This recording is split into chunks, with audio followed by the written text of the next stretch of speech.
Math scores are slipping across the country. We know that. That is the finding of the largest international study to evaluate student performance since the pandemic shut down schools, almost 4 years ago. Think about that.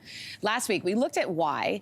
Now we're focusing on how to bring those grades back up. So joining me now in studio is Vanessa Vakharia. She's the CEO of Math Guru. Good to have you in studio. I'm so excited. So last week when you and I were talking, we talked about the study and the fact that you didn't like the study. And there were reasons why, which was great, though. I loved your insight on that. But then we kind of ended the conversation with, we need to talk more about what we can do. Exactly. So what is sort of the first step? So you know what I really think? We always talk about how do we make math relevant to kids? How do we motivate them?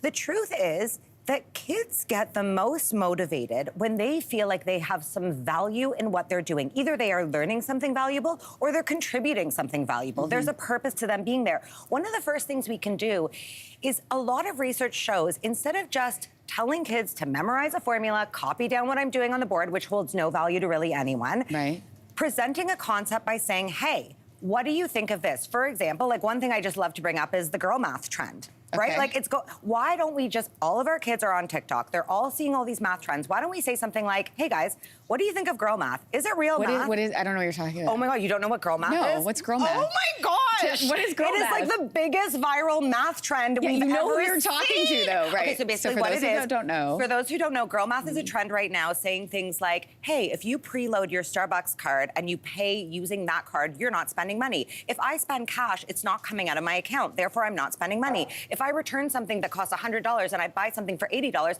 I just won $20. It is viral. It has over 5 billion views, this hashtag. Okay. What a great way to say to kids, hey, like, is this real math? Are people really spending money? Get people debating, talking, arguing, and then go into the concept that you're trying to teach. Use real life scenarios and technology too. Can we talk about that? How can we incorporate technology and the devices that our kids are all using into the learning? Well, and I think this is like, sorry to be like girl math, but it's such a great way, right? There is math actually all over TikTok right now. Some of it is erroneous math. What about talking about, what are you doing on your devices? You're often looking at statistics, Instagram posts, things that are, true. Right, giving you numbers. How do we decipher if those numbers are misleading, if they're true, what they're really telling us? There are such great ways to bring technology into the classroom in a way that's meaningful to kids and can basically segue into almost any math concept. Okay, so I'm gonna give you the parent perspective because you're gonna have parents saying, and I'm sure you've heard this a million times, I don't want my child on a device while they're doing their math problems. They need to memorize their multiplication tables. This is not the way to do it. So what do you say to the parents? So I actually just thought of this analogy at 4:30 this morning and I want to share it, okay? Because someone yesterday was saying the same thing. We need them to memorize their times tables. I believe kids need to know their times tables. I do not believe they need to memorize them. Why? Okay, when you go to not put your hand on a hot stove, is it because you've memorized that or because you learned it? Right.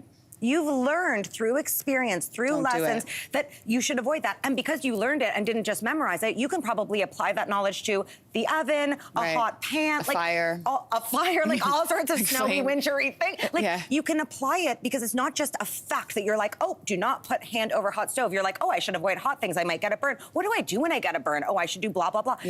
We need to teach kids truly how to understand these concepts. We grew up in an age, okay, where everyone memorized their times tables. Most adults I know right now hate math. They can recite their times tables. They don't know what any of the numbers mean or what to do with them. So it's like and these kids right now that we're raising them to be critical thinkers, to go out and solve the world's problems that require much more than memorization. Okay, so what do we need to do in terms of the system? That I can't, like, I feel like that is a huge hurdle. Like, what's the first step there? It's a huge hurdle, but like I'll say to every parent watching this or any teacher, focus on what you can control. Focus on what you can control. There's so much that needs to be done with the system. I would love to I would love to scrap all the curriculum and start from fresh. I would love to fund schools. I would love to see smaller class sizes. I would love to see more supports for these students who are struggling in class, who are very capable. I would love it all. But if you're watching this right now, what you can do is help your kids realize that they can understand math in a way that's meaningful to them. They might not understand exactly how they're doing a problem in school. They might not be getting an A, but we all have math skills that we can nurture and develop. And everyone has hopefully a little locus of control of helping a person in their life realize that. I love your perspective. I really do. I love your perspective. I think it's fresh and I think it's appropriate for what, we're going into 2024. It's a new year. It's a new year. New moon too, guys. Yeah, well, that's a whole other conversation, Vanessa, which we'll talk about in the break. Thanks so much for being here. Always a pleasure. Hey, thanks for watching. If you liked this, be sure to subscribe here, or you can check out more Your Morning videos right here.